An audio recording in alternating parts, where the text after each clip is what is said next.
So today we're going to go out to the vineyard and check a couple things out there. Last year I caught a swarm of bees and I set up my own hive, and it's time to harvest the honey. And so we're going to go out and do that. Before we do that, I'm going to take you out to the vineyard, and we're putting up some bird netting there.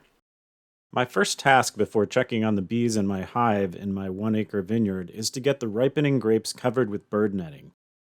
My first line of defense keeps the birds from eating all my grapes. I know this netting is necessary because in the past I tried a device that played the alarm calls of birds and was intended to keep birds away. I didn't net the grapes, the bird call device didn't work at all, and I found my grapevines being totally stripped of fruit. In recent years, raccoons have been getting into my vineyard and wreaking havoc, to the tune of the loss of 90% of my crop. So this year I tried something new to keep them out. I'll tell you about this solution in a later video.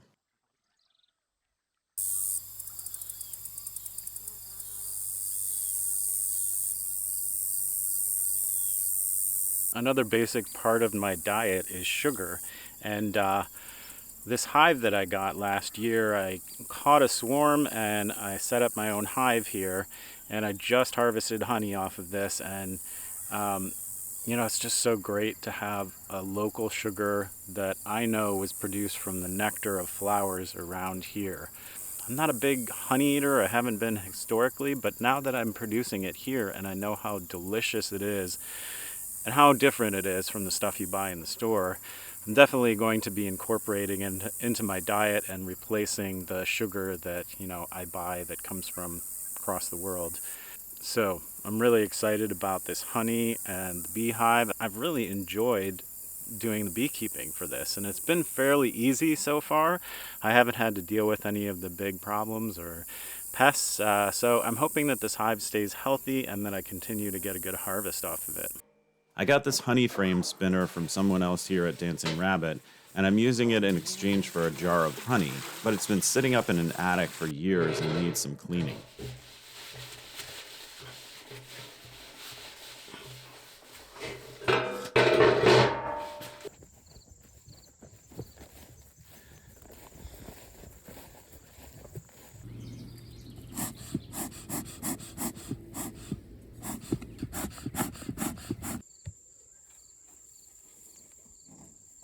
I have a queen excluder between the lower boxes and the top super on this hive, so the super has only honey frames in it.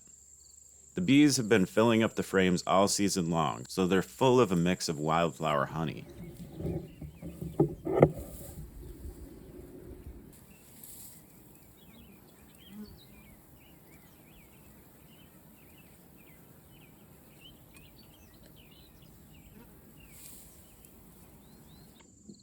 There's really nothing better than honey home straight out of the hive.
empty.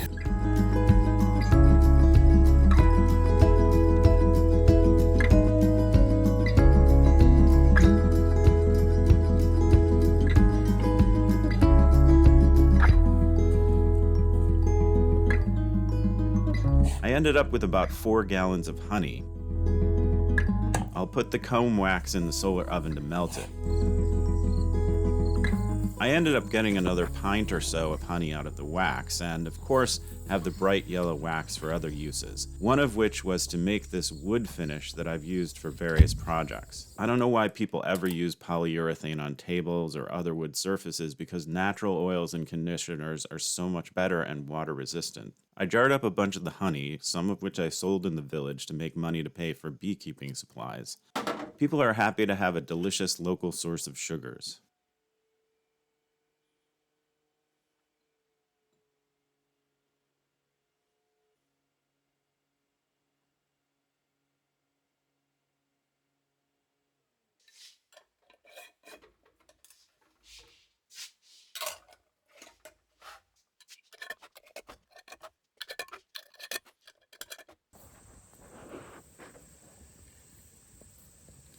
This is some pear juice. I have some pears that are ripe right now. I just processed them and made some pear juice. And I usually will mix into that a little bit of my homemade brandy that comes from these grapes. This is such a long process if you think about the fact that I do this to make the wine and then distill the wine to make brandy. How much work goes into this stuff? This stuff is probably worth about like $1,000 a shot, just because of the amount of labor that went into it. It's super delicious though, I love it. Another thing about this brandy is I've sweetened it up with a little bit of honey that I harvested from my own hive of bees. My first year harvesting honey, so this is just pure nectar of the gods. It's brandy from the land, flavored with honey from the land from bees. You couldn't get any more pure than that. So if you remember from my heating tea water video, which appliance heats tea water the fastest, this was the fastest, so I ended up getting one of these at a thrift store for like $8 or something.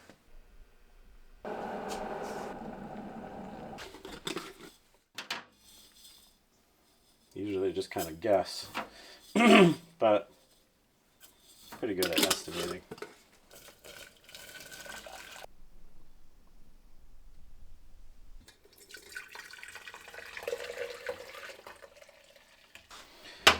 Alright, so now I'm going to add a little bit of my honey. This is starting to crystallize a bit because I reused this container. There was honey in this before. And now it's starting to crystallize. The stuff that I put directly into canning jars did not crystallize at all. And I like to drink my tea the British way with sugar, the honey. I guess that's not really British, but and this is milk. So our local raw milk that we get from the dairy co-op. So that's the way I drink my tea. And now I've got the honey to put in.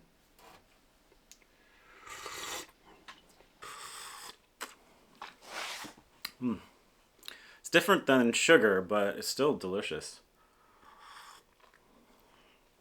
Now, if only I had some tea that was local. Still haven't found a good local tea. But the local honey, it's so nice to have for my tea now.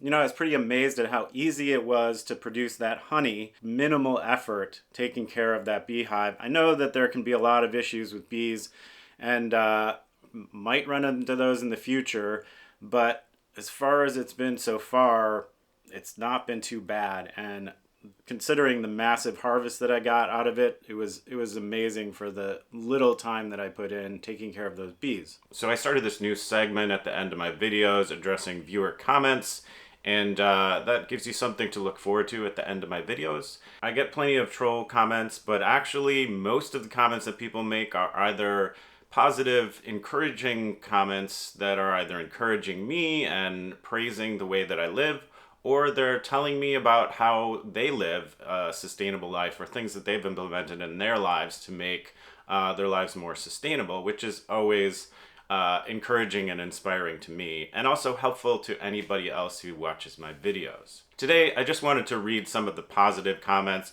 Probably most of these segments are going to be like negative comments or just some comments that I want to address because they might be spreading misinformation and I'd like to correct it.